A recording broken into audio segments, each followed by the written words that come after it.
अस्सलाम वालेकुम दोस्तों, उम्मीद है आप सब ज़बरदस्त होंगे। मैं हूं शान और आप सब देख रहे हैं एग्रीकल्चर एंड इंफॉर्मेशन चैनल। चीनी की नई कीमत में बड़ी तब्दीलियां, समझ से बाहर काम। क्या है नए रेट, तो वो इस वीडियो में आप दोस्तों के साथ शेयर करने वाला हूं। दोस्तों, जैसा कि आप सब जानते हैं कि अब जो भी कीमत तय करेंगे चीनी की, वो शुगर मिल वाले और पंजाब की हुकूमत ही तय करेगी। तो मैंने कल बताया था कि जल्द ही आपको बड़ी बड़ी तब्दीलियां देखने को मिलेंगी।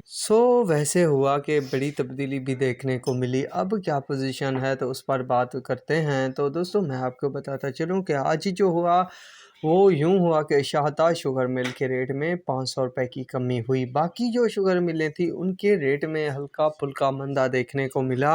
तमाम मिलों के रेट में जो कमी हुई है, उसके बाद जो रेट बने हुए हैं, तो JDW का जो रेट है वो 14,000 रुपये है। ये यूनाइटेड का 14,000 रुपये, बहलवाल का 14,500 रुपये, जोहराबाद का 14,500, शाहताज का 14,500 रुपये। घोटकी का जो रेट है वो 13,800 रुपये का, ढरकी का भी 13,800 रुपये तक। तो ये पोजीशन बनी हुई है, कुछ काम की वजह से बाहर गया हुआ था, अब आया हूँ। तो जो अपडेट अभी आई है तो वो आप दोस्तों के साथ शेयर कर रहा हूँ। बाकी भी इंतज़ार कीजिए, जैसे जैसे मुझे टाइम लगेगा तो आप दोस्तों के साथ नई नई अपडेट शेयर करने की कोशिश करूँगा। तो अब तक के लिए इतना ही काफ़ी। अल्लाह हाफिज़।